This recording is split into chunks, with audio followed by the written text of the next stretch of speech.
What's good, y'all? It's Bank back with you here for a brand new series. We got Madden24, Arizona Cardinals franchise. I'm going to start it in 2024 instead of this season, and we're basically just going to simulate the 2023 season and see how the Cardinals do.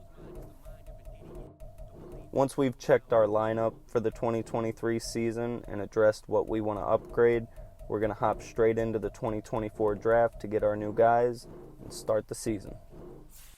As you can see, our offense isn't that great. We're going to be targeting the quarterback and running back position on offense, trying to get those better in the upcoming draft and free agency.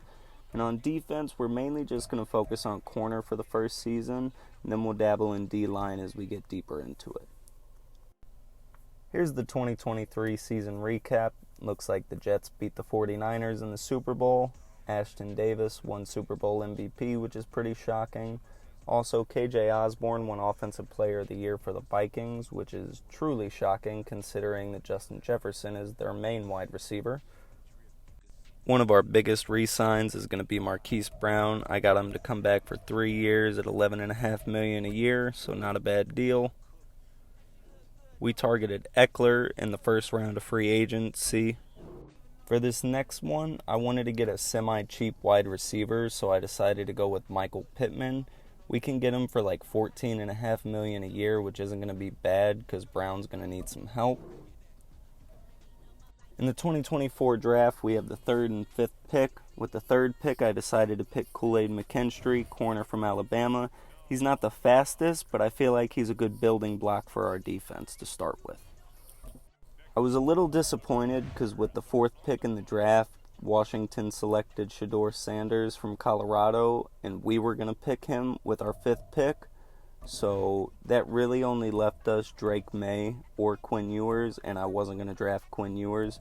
So we chose Drake May from North Carolina, but I sent Drake May in a 2025 second-round pick to Washington so that we could equip Sanders. I planned on using him for this rebuild, so when we couldn't get him, I was a little bit devastated, so I had to pull a trade to get him from Washington. As you can see, he's a pretty good quarterback. He's got 95 throw power, 88 speed, so we're definitely going to have a mobile quarterback on this one. And now taking a look at the 3rd pick in the 2024 NFL Draft, it's going to be Kool-Aid McKinstry. He's got hidden abilities, so we know he's at least going to be a star, so that's a plus. His speed isn't the greatest at 90, but his pressing ability is an 85, so we can work with that. Alright, let's stop all the chitter-chatter and jump straight into the game. We got the Packers week 1. Sanders and McKinstry, I'm going to have goals for him, but my main one for Sanders this first season is to just not throw interceptions. It's going to happen because he's a rookie and I don't know how he plays yet, but as long as we have double the amount of touchdowns to interceptions this season for him, I feel like that's going to be a good place to kind of build off of. With McKinstry, he's really just a building piece because I'm hoping here in 2 to 3 seasons we can end up building like another Legion of Boom. After a huge sack on first down, 2nd and 17, Love throws it directly at Collins, I mean directly at his face. That's one of those ones where if Collins drops that, we're going to have some words on the sideline. I know you're defense, but that was right at your face. Austin Eckler gets a huge run right here, but it's obvious he didn't eat his Wheaties this morning because he had one man to beat and he just couldn't truck him over. It's okay he didn't get in though, you know why? Because I drafted a mobile quarterback and Shedeur Sanders is just going to take that bitch in.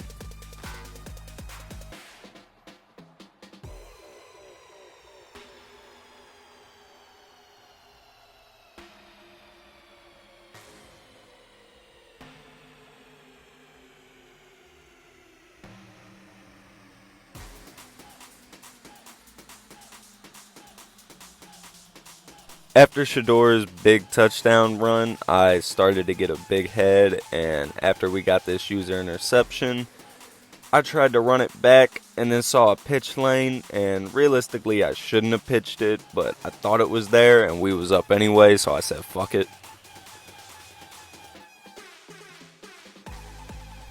This is the last play of the first quarter, and as you can tell, we finna go into the second quarter 7-0. And as you can tell by the stats, we're obviously whooping them. I mean, we only have 3 plays ran to their 11 and we have 7 more points. So we just got to stay on this track and keep whooping ass. Matt LaFleur has some questions on this. 4th and 1, Love goes for a slant. Now granted, the wide receiver definitely could have caught it, but I don't know why they wouldn't have just ran it on 4th and 1. This next drive, my main focus was mainly just getting Sanders some completions so that we could start moving the ball and he could actually get a feel for what the offense was going to be like this season.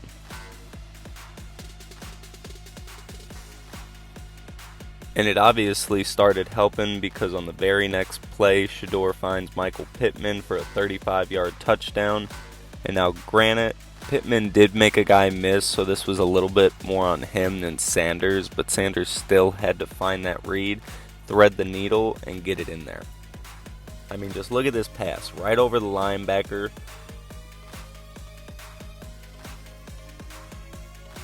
Jordan Love keeps trying to test our secondary this game, and I legit have no idea why. He already has like 2 or 3 picks this game, and I'm pretty sure this makes the 4th interception. Our rookie Kool-Aid hasn't got any interceptions or pass deflections, but it's nice to know that our defense can hold their own and that our secondary is basically shut down at this point. They did end up stopping me and we were way too far for a field goal, so I just said fuck it and we punted. However, I didn't realize early in the game that I still had the kicker in as a punter, so it was the worst punt you'll ever see in your life.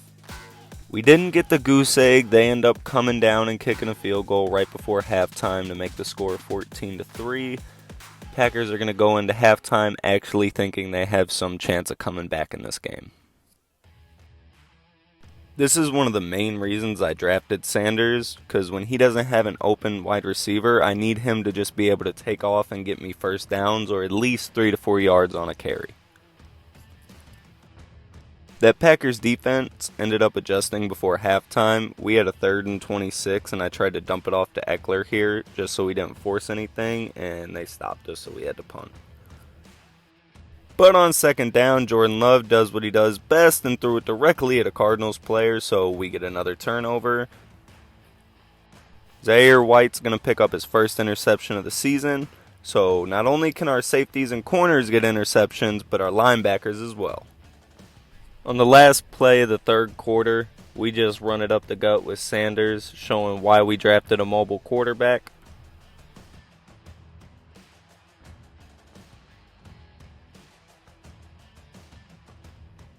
Just kept nickel and diming until we got down to the 11, ran a crossing pattern over the middle, and we found Pittman wide open.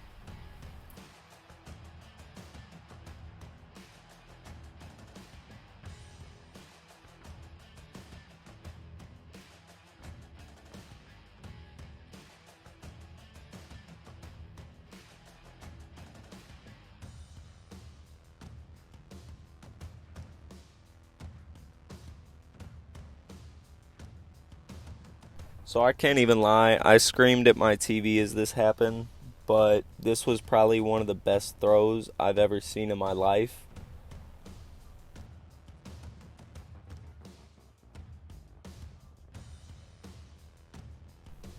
I mean, just look at the space he puts it in. It's on the far left side.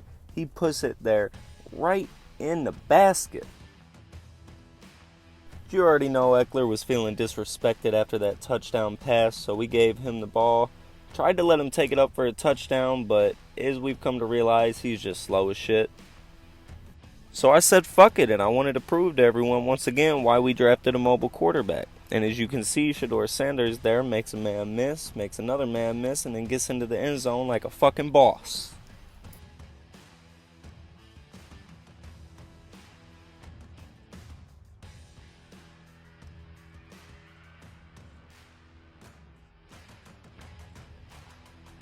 After Sanders' big touchdown run on the very last play of scrimmage, Jordan Love tries to throw a touchdown to get his stats to look better, but we pick it off with Wilson in the end zone.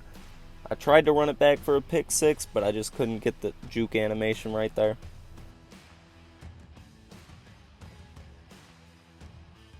But we moved to 1-0 on the season. Shedeur had an amazing NFL debut. Kool-Aid didn't really have any chances to get picks or pass deflections. Jordan Love didn't really throw it at him. But we had a lot of interceptions overall, so it's nice to see our defense making shit happen. Sanders was a big part that we won this game. As you can see, he has 2 touchdowns, no interceptions. But the bigger reason we won is that right there. Jordan Love threw 5 interceptions to our defense. Sanders had 4 touchdowns total though, 2 in the air and 2 on the ground, so it's nice to see his mobility and his versatileness is pushing it to the NFL. Pittman had himself a good enough game that he gets an upgrade, and we already have speed on the team, so I'm just going to pick physical on him and we'll see what we get.